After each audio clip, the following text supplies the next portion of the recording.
Mahal ko siya. Mahal na mahal mo siya. Wait. Cute. Nag-pray ka na ba? Oo naman. Kailan? Kanina ba? Bago kumain? Ibang prayer yun. Kasi diba sabi sa Bible, ask and you shall receive. Oo, pero hindi sinabi na lahat ng hiningi you agad. May peace ako eh. Peace o gutom lang? O baka kabag lang yan? So, nagagawin ko. Very simple lang yan. Pray, grow, and wait. Paano kung sunod talaga yung bigay sa'yo? Kung sunod talaga, hindi ka niyo mamadaliin. Gusto mo? Ang minamadali ng laman, hinihintay ng Diyos.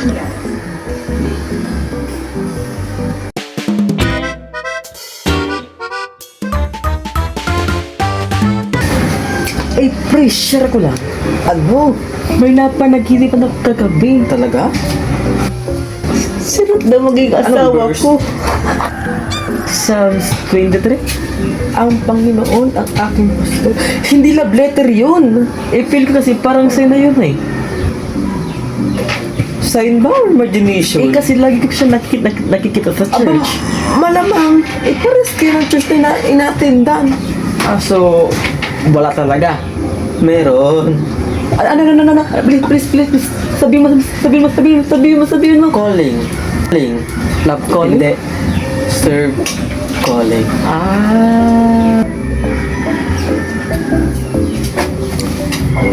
Mas malaga ang ministry kaysa ka-MU.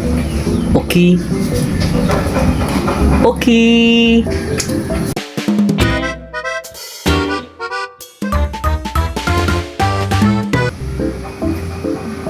Pre, alam mo ba ng love language ko? Ano? Physical touch.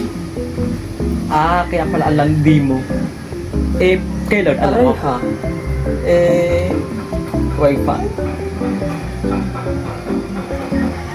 Alam mo kung bakit hindi nag-work ang love life mo? Ha? Bakit? Kasi gusto mo jowa pero ayaw mo ng divorce. Araya. So anong love language ni Lord? Obedient. Grabe. Mas mahirap pa pala sa liligawan. Hindi mo pwedeng mahalin ang tao kung hindi mo pa minamahal ang Diyos.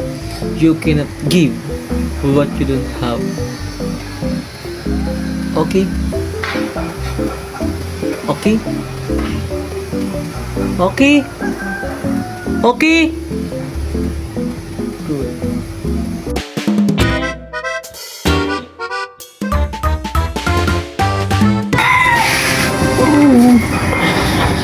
Lord, when what? When jowa. Bakit ka ba nagmamadali? Kasi lahat may kakupol na ako na lang wala. Alam mo, hindi competition ang destiny. Okay? Ginagawa niyo habang naghihintay ako. Hindi ka na pinapahinto. Inahanda ka. Kaya huwag ka na mag-point. Okay?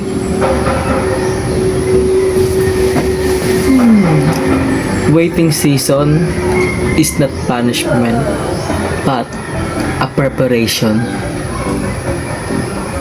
Okay? Okay?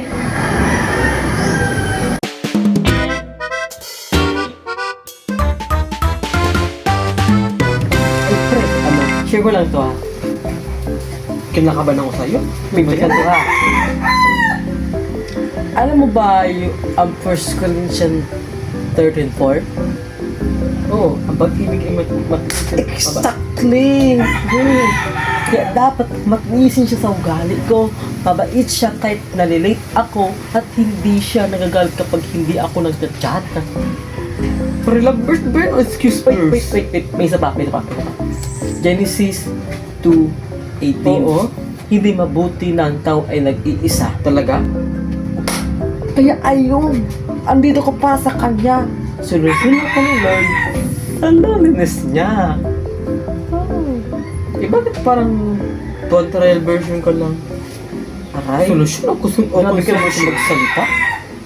Eh, sabi ka sa Bible, loves covers all sin.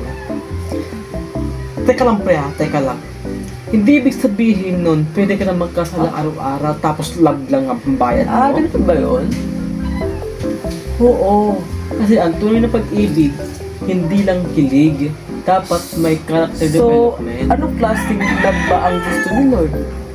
Simple lang. Love na marunong maghintay. Love na may respeto. Love na hindi minamadali.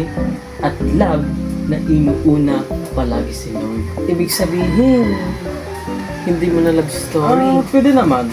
Pero dapat good story. Kaya pala, kahit crush ko siya, Parang sinasabi ni Lord, anak, chill ka muna. Exactly, pre. Ang tunay na pag-ibig, hindi lang marunong magmahal, kundi marunong din maghintay sa tamang timing ng Lord. Okay? Okay.